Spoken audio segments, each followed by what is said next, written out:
ठीक है, मानस श्रीवास्तव लखनऊ से लाइव जुड़ गए मेरे सहयोगी। मानस, ये तारीख बदलने का जो एक ये नया मुद्दा यहाँ पर जो दिख रहा है, वाकई में इसको किसी से फायदा और नुकसान, कुछ ऐसी तस्वीर यहाँ नजर आ रही है?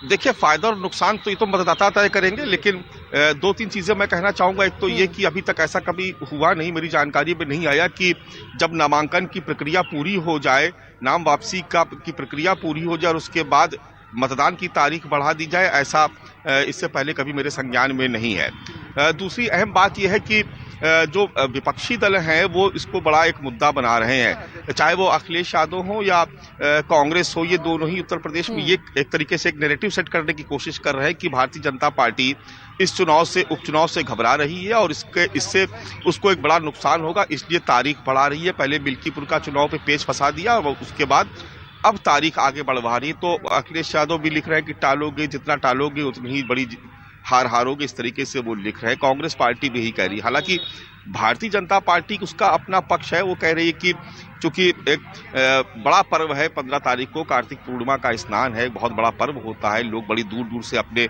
घरों को छोड़ करके चले जाते हैं गंगा किनारे, वहाँ गंगा स्नान होता है। तो ऐसे में जो लोग हैं जो वो अपने मत के अधिकार से वंचित हो जाएंगे। तो देखिए, ये मुद्दा उत्तर प्रदेश में आप देख रही, बटोगे कटोगे और पीडीए जीतेगा, जोड़ेगा, इस तरीके के नारे लगातार चल ही रहे हैं। अब एक ये नया मुद्दा चुनाव आयोग की तरफ से आ गया है, जो अब उसको निशाने पे लिया जा रहा है कि भारतीय जनता पार्टी जानबूझ करके चुनाव टालने की कोशिश कर रही है। तो इसको अगर सियासी लिहाज से समझना हो तो इसको ऐसे समझना चाहिए कि विपक्ष के हाथ एक और मुद्दा लग गया है, जिसको वो भारतीय जनता पार्टी के खिलाफ इस्तेमाल कर रही है।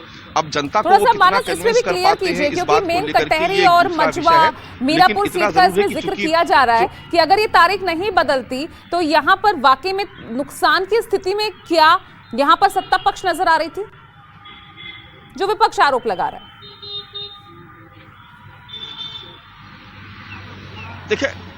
देखिए, विपक्ष कह रहा है ये अलग बात है, लेकिन देखिए, कटहरी की मैं बात करूं या मझवा की बात करूं, फूलपुर, देखिए इन सभी जगहों पर बहुत तगड़ी टक्कर है। कोई ये नहीं कह सकता कि ये भारतीय जनता पार्टी यहाँ पे चुनाव जीत जाएगी, समाजवादी पार्टी जीत जाएगी। तमाम सीटों पर तो मैं खुद भी गया हूँ जहाँ पर मैंने देखा है कि किस तरीके की तगड़ी फाइट देखने को मिल रही है और चुनाव का प्रबंधन दोनों ही पक्षों से ऐसा किया जा रहा है जैसा कि जब उपचुनाव छोड़िए, विधानसभा चुनाव में भी ऐसा इस तरीके का प्रबंधन मैंने नहीं देखा कि भारतीय जनता पार्टी के किसी एक मंच पे 6 मंत्री किसी एक उम्मीदवार को जिताने के लिए बूथ अध्यक्षों का बड़े सम्मेलन कर रहे हो, या समाजवादी पार्टी और कांग्रेस पार्टी मिल करके तमाम जगहों पर रैलियां कर रही है, डोर टू डोर कैंपेन हो रहा है। तो ये चुनाव एक तरीके से प्रतिष्ठा का सवाल बन गया है।